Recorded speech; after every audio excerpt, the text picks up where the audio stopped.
about things like solar and bidirectionality, and this is Magnus. Yeah, he invents things. Right, and I'm a very introverted person pretending that I love talking to everybody all the time. Okay, that good? Doing it? Right. You can start anytime you like. Okay. So I don't look like a guy holding coffee? All right, ready? Aloha, welcome to the Solar Coaster Live Show, our first interview on the show floor at RE Plus 2024, 20th anniversary, right? 40,000 attendees, 13,000 exhibitors. We just saw the opening session. I'm here with one of my guys that I really appreciate talking to. I always want to get a chance to talk to you. This is Magnus from SolarEdge. Want to introduce yourself, Magnus? Sure, my name is Magnus Hasbo. I head up our residential product line here in North America, and I think we've been talking to each other the better part of a decade as I've been here, so it's really great to talk with you. That's so nice, man. That's so nice. Yeah. We're old friends at this point, and we've done some really exciting things. By the way, I don't know if I told you, we put our second battery in to the amazing system that we collaborated on our home in Makauao, Maui. The eHub system, we got an 11.4 kilowatt inverter, which is a massive inverter. We've got a battery user interface system, right? Or the, what's it called again, that one? We call it the buoy for short. The buoy. Yeah, the backup interface. And then we initially put on one SolarEdge 9.7 kilowatt hour battery, and then just before we left, we're en route to Brazil to explore the third largest solar market in the world in Brazil, by the way, folks. The Solar Coaster's doing that right now. We put in a secondary battery. Nice. So we have two 9.7s, we have the integrated EV charging, and you know who rolled up to install it? A good friend of mine in Maui. What did he come up with? A Lightning Ford truck as the installer. Yeah. And I had just talked with Connor, and he's like, something's going on with these Lightnings in our solar system, and maybe we're going to be able to integrate them at one point. So I don't know, what's going on in your world? Well, okay, we were working on so many different things, and I'll come back to what car integrations look like. But here at this show, we've got a couple of things that we're really excited about. One of which is on our existing product, we're doing power control systems. And on those power control systems, what we can do is we can basically get around the 120% rule and say, hey, we're going to make it so that we never overload your panel, and we are certified to this so that you can put a much larger system onto a regular size panel. Let me take an example. If you've got like a 100 amp panel on a little bungalow, that's what I've got, yeah. So normally you'd be able to do like a 3.8 kilowatt inverter.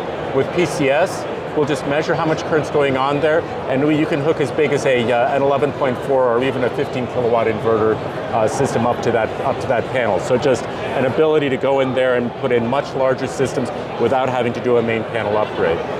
This is huge, right? Yeah. This is huge because when you start thinking about panel upgrades, it changes the cost, the overall budget for your system, right? Now you're looking at, who knows, thousands of dollars. And if you're in California where these lines are underground, now you're looking at even a much more expensive panel upgrade, right? Exactly. So this can't be underscored really how relevant I think that, would you call it the PCS? Yeah, it's PCS, and PCS is now covered under a series of UL and IEEE specifications. So we have a certificate of conformity that basically you can show your AHJ, says this is how we do it, and they're accepting it very nicely.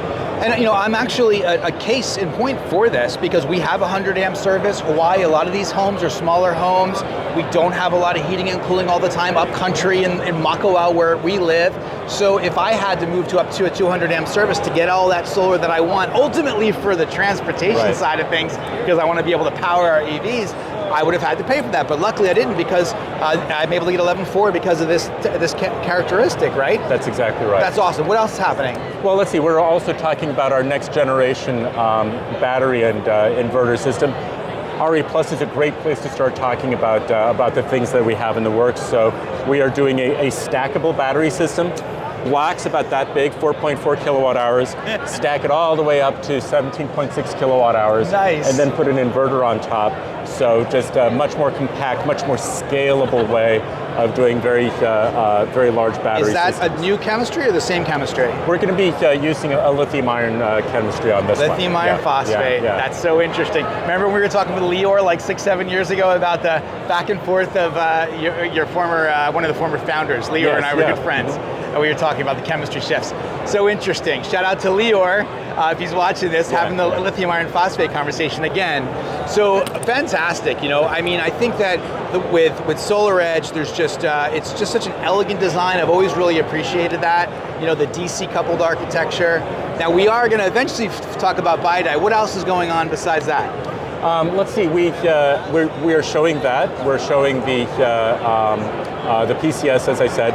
I should note that there's another feature of PCS, which is zero export, which in California is very important to us because it'll allow us to take an existing system under its current interconnection agreement, like NEM2 or NEM1, and allow you to add another system onto that house without ruining the NEM2 agreement that you already have. Oh wow, so expandability with your existing systems. That's exactly right. That's huge. That's what we're going through in Maui right now. Everyone is expanding or putting batteries in for the first time on their older NEM systems. Loads of friends that have these kind of like 15-year-old, 20-year-old NEMs, NEM1, NEM5, NEM20 from Maui, and then they're going, hey Josh, what do we do? I want to put on a battery. How does it work? That's exactly the conversation. I've got 2 EVs. I've got a hot tub. How do I make this work on a 100 amp service? Yeah, and I want to keep my old interconnection agreement, and this is how you do it. Yeah. This is how you do know, it. The stackable battery kind of makes me laugh a little bit because I was just putting in the second battery, as I said a moment ago, and the fellas, these guys, Paradise Power, shout out to Zach Carroll, by the way, in Maui, great installer. He was trying to lift that battery, and they're two skinny haole guys, we say, in Hawaii, in Hawaii, and they're trying to lift it up, and he looks at me and he goes, 2 people? And he goes, maybe some poi Italians, is what he said. And I came on the back and helped him push it up, right? So it was heavy, that initial battery, but you're saying you're going to be able to stack which is remarkable. Them together, just 2 people, you put them together like Legos or concrete blocks. I love it, I love it. Can you still hear me? Can't hear me? I'm going to go up a little higher on my mic. It just keeps sliding. Oh, I see. You want me to go? Okay, we're going to do this. How about this? I'm Josh. That sound better? Great. Okay, we can do that on the solar coaster. So, all right. So you have stackability on the lithium iron phosphate. You have the PCS you talked about. PCS. You have what else? Well, on that new system, we're also trying to make sure that it'll actually run a house in full backup, be able to start anything. So we're increasing our LRA, our locked rotor amperage, that you need to really get something going in backup up to 185 amps. So much higher ability to start, up to a 5-ton air conditioner or whatever you want. And how does that work? That's beyond the power capacity of the batteries and the inverter. Yeah, it's basically inside of the electronics of the inverter. It can store a little bit of energy. So this is only for like 200 milliseconds that you need to be able to just fast ramp give a little bit, get a little bit of oomph and start that. And what's that called again? That's LRA. LRA. What does that stand for? Locked rotor amperage. One more time? Locked rotor amperage. Locked rotor amperage. There you go. This is why I love RE Plus and SolarEdge. I learn new terms like locked rotor amperage. And PCS, yeah. And PCS. Yeah. Perfect. Okay, are we working our way to BiDi, or how far close are we? So we are working on our bidirectional EV charger. So this we started talking about last year. And as we've seen, the EV industry has slowed down a little bit over the past year or so. So we haven't seen that as many cars come out that have got DC EV charging. So we're going to release our bidirectional DC EV charger when we see that there's a bit of a couple of cars out there that can take it.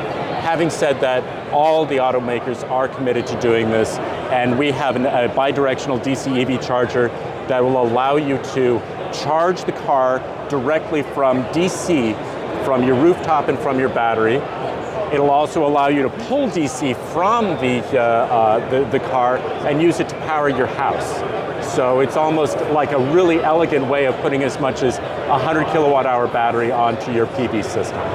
I get, we all get excited about bidirectionality and the promise that it provides. But when we think about multi-hundred kilowatt hour roving batteries in our driveway, it just changes the game. And we've been saying that, hey, we've got abundant production for quite a while now. PV is relatively inexpensive. The systems are super robust. To have abundant storage is what's really going to bring it together. And really kind of the grid starts to look like a backup, something that we can support. We can support the grid by offering grid services at one point, right? Sure. That's being pioneered in Hawaii as well at the moment. So fantastic.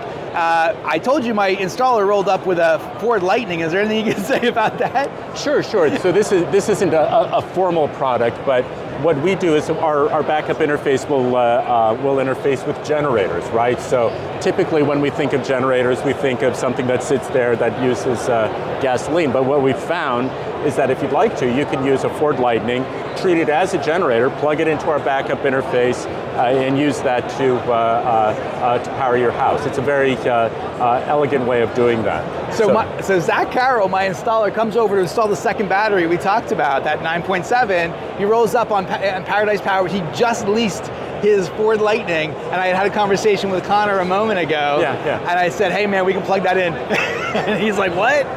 He was so stoked. So very exciting as always, really amazing. I think that when we think about the elegance, use the word elegance again, of the DC coupled architecture, the opportunity to charge directly from those DC optimized panels right into an EV via DC, I've never really heard of that before, and I can't wait to see it come to fruition. Yeah, we're all really waiting for the industry to come behind that. It's moving all in that direction, and we're going to be there in a big way.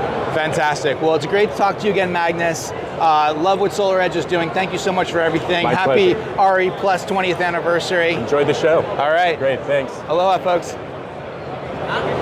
Cool. Good? Yeah.